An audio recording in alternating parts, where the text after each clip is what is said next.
शरीर पे ही धूप आता है और जब बारिश होती है तो पूरे क्लास में पानी टपकते रहता है। चापाकल में भी थोड़ा दिक्कत है। यहाँ पे 2 क्लास एक ही साथ चलता है, इसीलिए पढ़ने में थोड़ा दिक्कत होता है। नमस्कार, लाइव सिटीज़ देख रहे हैं आप और मैं हूं आपके साथ सरफराज आलम। बिहार सरकार के शिक्षा मंत्री प्रोफेसर चंद्रशेखर शिक्षा व्यवस्था को दुरुस्त करने में लगे हुए हैं और कई दावे कर रहे हैं, लेकिन सहरसा की यह तस्वीर उस दावे की पोल खोलती हुई यह तस्वीर नज़र आएगी। यह तस्वीर आप पहले देखिए, जिला मुख्यालय की ये तस्वीर हम आपको दिखा रहे हैं और न्यू कॉलोनी का ये इलाका है और इस जो छोटे से भवन में एक कमरे में 2 से 3 क्लास की पढ़ाई जो है वो की जाती है, जिस कारण जो छात्र छात्राएं हैं वो लोग ठीक तरह से पढ़ नहीं पाते हैं। यहाँ तक कि भवन भी जर्जर हो चुकी है।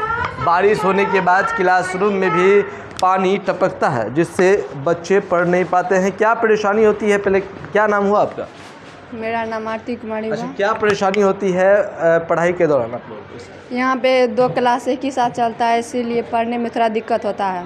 और यहाँ का जो है ऊपर में एल्वेस्टर फूटा हुआ है, उससे भी जब पानी गिरता है, पानी पड़ता है तो पानी गिरता है, ऊपर से धूप भी आते रहता है। और यहाँ पे एक कल, उसमें भी समस्या थोड़ा सा होता है। मतलब चापाकल एक ही है, पानी पीने में भी परेशानी होती है? हाँ। तो आप लोग ठीक तरह से पढ़ नहीं पाते हैं? ठीक तरह से पढ़ नहीं पाते, 2 क्लास एक साथ होता है, इसीलिए एक ही साथ होती है।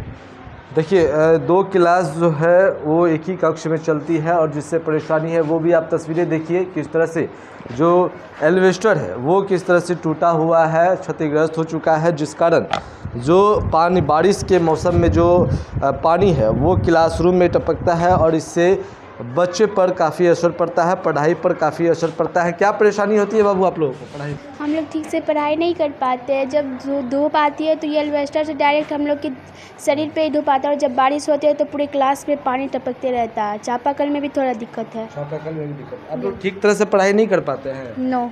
कितनी क्लास में पढ़ते हैं आप? 8 क्लास पे। 8 क्लास में पढ़ते हैं। और कौन कौन सी क्लास चलती है इसमें?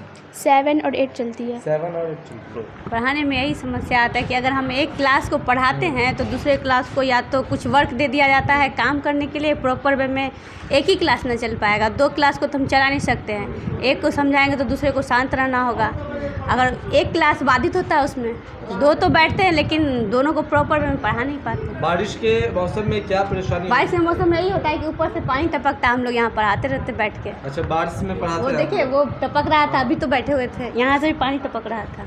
जो आप लोग इस मुद्दा को उठा रहे हैं, हमें उम्मीद है आप लोग के उठाने से ये काम होगा, बच्चों का भविष्य उज्जवल होगा। चलिए, बच्चों का भविष्य उज्जवल होगा और बच्चे वाकई में कैसे भविष्य तलाश पाएंगे जब इतनी परेशानी हो, 7 कमरे में 3 विद्यालय चल रहा हो और साथ ही साथ जो क्लासरूम है उसमें भी आप अगर देखेंगे भीषण गर्मी के बीच एक भी पंखा नहीं लगा हुआ है। वो भी तस्वीर हम आप तक पहुंचा रहे हैं, वो भी तस्वीर आप पहले देख लीजिए।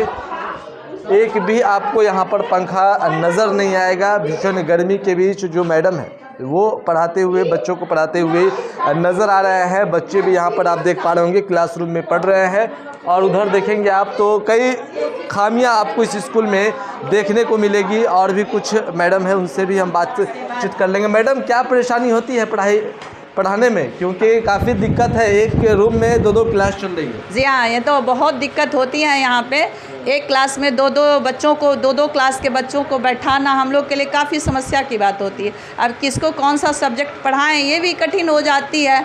तो बच्चों को मैं इस तरह से इन समस्याओं के समाधान, किसी तरह समाधान तो निकालना है, बच्चों को शिक्षा देनी है, अच्छी शिक्षा देनी है। तो मैं इस तरह विषय का विषयवार बताती हूँ कि बच्चे 3 क्लास के भी बच्चे वही समझें और 4 के भी बच्चे वही समझें। किसी तरह शिक्षा विभाग की ये जो व्यवस्था है उसको हम लोग को निदान, कुछ न कुछ निदान तो निकाल कर बच्चों को अच्छी शिक्षा दे रहे हैं। मधेपुरा के रहने वाले हैं और कोसी में अब शिक्षा व्यवस्था कितनी सुधरेगी इनके मंत्री बनने के बाद ये देखना लाजमी होगा। तो कहीं ना कहीं सहरसा के जिला मुख्यालय की ये तस्वीरें हमने आपको दिखाई किस तरह से शिक्षा व्यवस्था की जो कमी है वो यहाँ पर हम आपको दिखाने की कोशिश की है। जो भवन, जो 7 कमरे के इस रूम में 3 विद्यालय चल रही है और उस विद्यालय की स्थिति को हमने दिखाई और क्लासरूम के अंदर की भी हमने तस्वीर दिखाई। अब देखने वाली बात ये होगी कि कार्रवाई कब तक होती है और कब स्कूल व्यवस्था में सुधार आता है। अगर आपने हमारे YouTube चैनल को सब्सक्राइब नहीं किया है तो जल्द सब्सक्राइब कर ले। फेसबुक